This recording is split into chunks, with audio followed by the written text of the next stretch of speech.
So for the last case of this instruction course, will be presented by Dr. Tarjani, one of the colleague from LV Prasad Eye Institute, and she will be sharing an interesting case of orbital tumor. Over to you, Tarjani. Thank you very much, Vishal and Professor Singh, for having me. I think my slide is there, okay.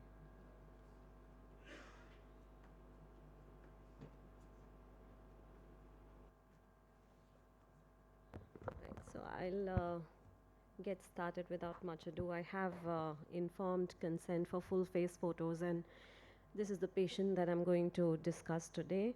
He's a young boy, about 14 years of age, has never taken any ophthalmology opinion before this.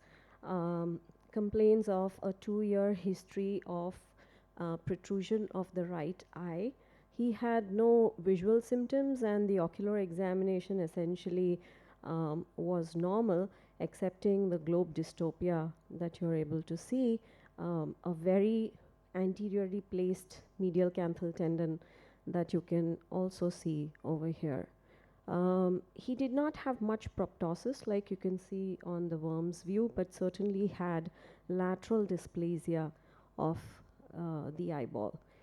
And obviously the next thing to do would be to image the patient, and here you see soft tissue and bone coronal cuts in the anterior part where you can see this large lesion which is sino-orbital in the medial orbit, sclerotic periphery, lytic center. One part of the lesion is continuous with the fovea ethmoidalis, very close to the skull base. This extended posteriorly until the mid-ethmoids, as you can see over here, and since it was abutting the eyeball, that is what was producing the lateral globe dystopia in this patient. The nasolacrimal duct seemed to be spared. The syringing was patent, and the bone around the posterior part of the NLD possibly was involved with this large bony lesion. These are just soft tissue and bone reconstructions of the more posterior part of the lesion, where you can see that it's ending at the level of the mid-ethmoid.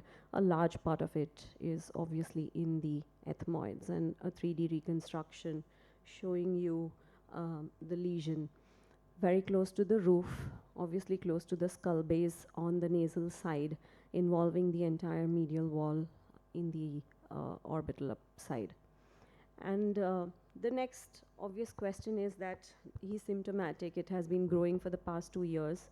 He's obviously seeking resolution of his symptoms, and therefore you'd want to excise it. But how do you go about removing such a large osseous lesion from the orbit? And when I think of orbitotomies, I divide the orbit with these crossbars into 4 quadrants.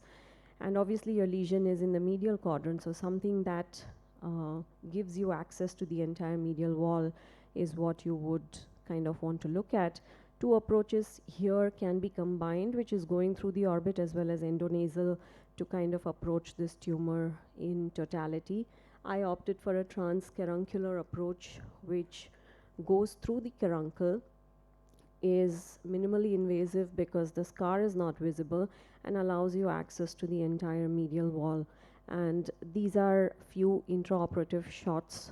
Once we exposed the tumor, I had to use a drill to drill into the sclerotic part of the tumor, which I showed you earlier, within which was the more lytic component, which is easier to remove. And I could completely remove the tumor through the transcaruncular approach. You can see that these are all the areas where I have drilled on the orbital side, and once that thick sclerotic component was kind of out, I could just easily maneuver and rock the tumor with the help of a mosquito and remove it from the ethmoid side, which is over here. Some part of the tumor was adherent to the fovea ethmoidalis, and removing that is disastrous because it would have led to a CSF leak, and a medial CSF leak is extremely dangerous for the patient. Here's the pathology, which showed fibrous stroma with bony trabeculae, both These are courtesy Dilip Mishra, our pathologist at LV Prasad Eye Institute. And what was interesting to note in the tumor is what is known as osteoblastic rimming, which you notice here where the arrows are. And this is very classic of osteofibrous dysplasia. This is a little different from classic fibrous dysplasia, where you have largely fibrous component. In osteofibrous dysplasia, as the name goes, you have some bone component as well, which is immature bone and can be made out by the pathology. And why is it important to know this? I'll get to that a little later. This is him 3 months after the surgery. Well, the one part that I missed is as I removed this tumor, I also reconstructed the defect in the medial wall with the help of an implant. Here, an absorbable polycaprolactone implant, what is called off label as osteomesh.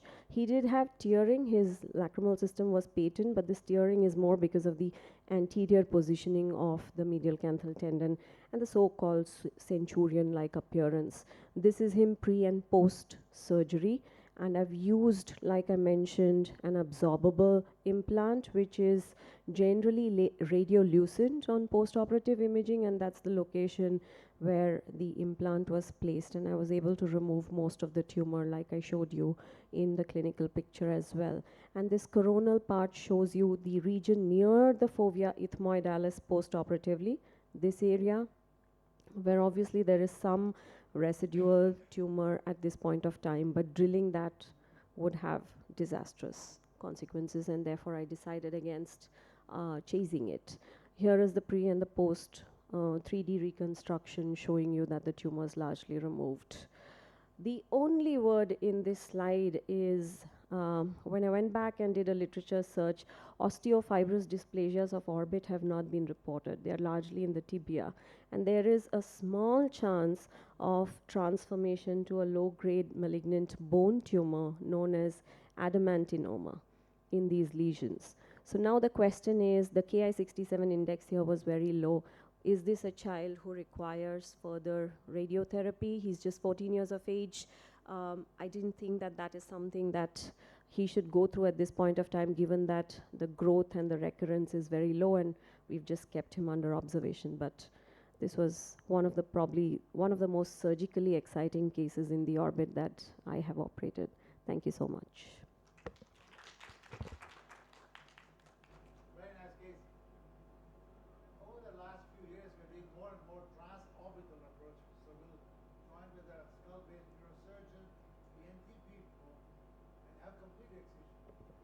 Yes, so we do have those, skills in-house. A lot of us do endoscopic surgery as well. We are trained to perform endoscopic DCRs, endoscopic medial wall decompressions, and we are trained to learn where the skull base is. But I do agree with you that having a skull base surgeon would help drill that residual part, and if there was a defect, reconstruct that defect so that there is no CSF leak post-operatively. Yes, that could have been a possibility, and I certainly do agree. That can take many hours, into like 4 hours of job, like whole morning is done, with many things, the neurosurgeon is there, the ENT surgeon is there, and going up the nose, going this, going that, you do your part, and you stop at the ear part, and you go back to the nose, and you do the sinus and come on. So, I know it's a lot more draining of resources, but perhaps that's in the ideal world that perhaps is better. Agreeable. Since this was a bony tumor, it wasn't pliable and flexible like cavernous hemangiomas are, which can, you can readily squish them out of the nose no matter what the size. Removing this just from the nose would have been very difficult in a 14-year-old. So certainly the orbital approach would be required. Like you said, and I agree with you, having a skull-based surgeon might have helped taking out that last bit near the fovea ethmoidalis, which you otherwise as an orbital surgeon would kind of fear doing, given the immediate CSF leak that you would see on table. So I wouldn't do radiation because radiation itself is oncogenic. Correct. So if at all you want to do something, maybe you can ask the neurosurgeons to go back and remove the rest of anticoagulants. Right. That may be the best thing for it. It's small enough, localized enough,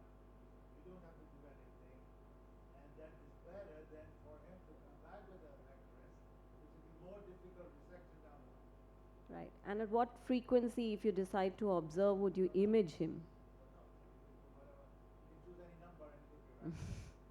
So I think the answer really is to go for the remaining tumor because of the risk of malignancy down the line. Say he's 20 years out, he's now 44 years old, there's a malignant tumor right there under the frontal lobe. Not a good outcome. Agreed. Yes, probably that's what we'll do. We'll send him to a skull-based surgeon. I like that kind of neuro-combined approaches. They bring different instruments. Absolutely, absolutely. And it's an advantage to be in a standalone eye institute, but it's also a disadvantage at times when you want to collaborate for cases like these.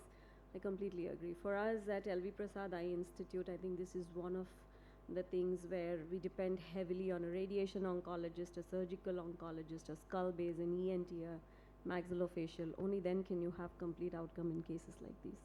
There's more and more, at least in the neurosurgical literature, there's more about it. They're very excited to extend it to the orbital. I see them bring different instruments. They basically will phaco a schwannoma in the orbit. He said, reason is the act of removal is enough to decompress the optic nerve or to cause damage to the circulation. And that's how they do vestibular schwannomas. They do phaco vestibular schwannoma. So this man had a schwannoma by the optical apex, by the optic nerve. He phacoed in front of him. He had different instruments, basically ultrasonographic fragmentation. In the capsule, he decompressed the schwannoma, and then I removed the capsule.